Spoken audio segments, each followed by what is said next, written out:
खुम्ब अनुसंधान निदेशालय के कार्यकारी निदेशक डॉक्टर बृजलाल अत्री ने कृषि अवशेषों के नवाचारपूर्ण उपयोग को लेकर एक महत्वपूर्ण जानकारी साझा की है। डॉक्टर अत्री के अनुसार मशरूम की खेती मुख्य रूप से कृषि अवशेषों पर की जाती है और भारत में हर वर्ष लगभग 7,000 लाख टन ऐसे अवशेष उपलब्ध होते हैं। उन्होंने बताया कि यदि इनका मात्र 1 से 2% हिस्सा भी मशरूम उत्पादन में लाया जाए तो देश में 70 से 80 लाख टन मशरूम का उत्पादन संभव है। इसी सोच को आगे बढ़ाते हुए निदेशालय अब मसालों की खेती के बाद बचने वाले अवशेषों पर मशरूम उगाने के लिए अनुसंधान कर रहा है, जो कृषि अपशिष्ट प्रबंधन के साथ साथ किसानों की आय बढ़ाने की दिशा में अहम कदम है। डॉक्टर बृजलाल अत्री ने बताया कि मशरूम जिस सबस्ट्रेट पर उगता है उसके गुणों को अपने भीतर समाहित कर लेता है। इसी वैज्ञानिक सिद्धांत के आधार पर अजमेर स्थित राष्ट्रीय बीजी मसाला अनुसंधान केंद्र के साथ सहयोग किया गया, जहां अजवाइन, जीरा और धनिया जैसे मसालों के अवशेषों पर ढिंगरी मशरूम की खेती शुरू की गई है। उन्होंने उम्मीद जताई है कि इन अवशेषों से उगाए गए मशरूम में बेहतर स्वाद के साथ साथ अतिरिक्त पौष्टिक और औषधीय गुण भी विकसित हो सकते हैं। डॉक्टर अत्री के अनुसार आगे इस मशरूम का गहन विश्लेषण करके इसके गुणों को प्रमाणित किया जाएगा, जिससे मशरूम उत्पादन को एक नई दिशा मिलेगी। आपको मालूम ही होगा कि मशरूम की जो खेती है, कृषि अवशेष जो एग्रीकल्चर बेस्ड है, इसके ऊपर की जाती है। और हमारे देश में अलग अलग तरह के एग्रीकल्चर बेस्ड अवेलेबल हैं, जैसे तूड़ी हो गई, पराली हो गई, उसके अलावा जैसे सरसों का भूसा हो गया, उसके अलावा गन्ने की खोई हो गई, सोयाबीन का स्ट्रॉ हो गया। तो इस तरह अगर हम टोटल मिला के देखें तो हमारे देश में लगभग 7,000 लाख टन कृषि अवशेष उपलब्ध है। लेकिन वो सारे कृषि अवशेष को हम लोग मशरूम उत्पादन में इस्तेमाल नहीं करते। अगर हम इसका लगभग 1 या 2% भी मशरूम की खेती में इस्तेमाल करें तो हमारे देश में 70 से 80 लाख टन मशरूम उत्पादन हो सकता है।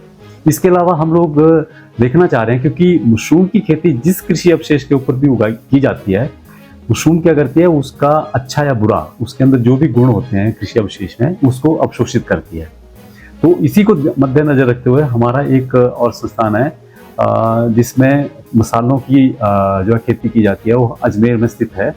NRCCSS जिसको बोलते हैं, national research centre for seed spices, Ajmer में स्थित है। और वो लोग मसालों की खेती करते हैं, और जैसे अजवाइन हो गई, जीरा हो गया, धनिया हो गया, इस तरह अलग अलग जो मसाले हैं उसकी खेती करते हैं। तो हमने जब उनके साथ संपर्क किया कि आप मसालों की खेती करते हैं और अगर मसाले का जो कृषि अवशेष है उसको अगर हम मशरूम उत्पादन में इस्तेमाल करें, तो उन्होंने उसके लिए हाँ की और वो भी इसके लिए तैयार हुए। तो हमने यहाँ से उनको जो ढिंगरी का जो स्पॉन है उपलब्ध करवाया है। उन्होंने इसकी खेती ऑलरेडी शुरू कर दी है, और उसके बाद उन्होंने कुछ जो कृषि अवशेष हैं हमारे यहाँ भी भिजवाए हैं। 1 आधे महीने के बाद हम लोग इसके ऊपर भी काम शुरू करेंगे, क्योंकि इस समय जो टेम्परेचर है काफ़ी डाउन है। तो जैसे ही टेम्परेचर थोड़ा सा बढ़ेगा तो हम लोग जो कृषि अवशेष, जो मसालों के कृषि अवशेष हैं, यहाँ पर हमारे पास आए हैं, तो उनके ऊपर भी हम लोग भी इसकी ढीरी की खेती शुरू करेंगे। और उसके बाद जो भी उसमें मशरूम उगाई जाएगी उसका एनालिसिस करके, उसका विश्लेषण करके देखेंगे कि जो मसालों के अंदर जो पौष्टिक गुण हैं, जो भी उसके अंदर जो विशेषता है, वो मशरूम के अंदर आती है कि नहीं आती है। तो ये सारी चीज़ें हम लोग उसके बाद ग्रो करने के बाद उसके ऊपर जब इसका अनुसंधान करेंगे तो ये सारी चीज़ें हमें उसका पता लगेगा। और अगर ये सारी चीज़ें, उसके जो गुण उसमें अगर आ जाते हैं, अच्छी मात्रा में अगर आ जाते हैं, तो निश्चित रूप से ही जो मशरूम है उसका स्वाद भी अच्छा होगा, और जो मसालों के जो गुण हैं, जो पौष्टिक गुण है, वो मशरूम में आएंगे। तो उसमें ये कह सकते हैं हम लोग कि मशरूम में एक तो ऑलरेडी उसमें पौष्टिक गुण तो हैं ही, और उसमें औषधीय गुण भी अगर हम बढ़ा देते हैं तो मतलब ये इसका आपके जो खाने का जो जायका है उसको और अच्छा करेगा।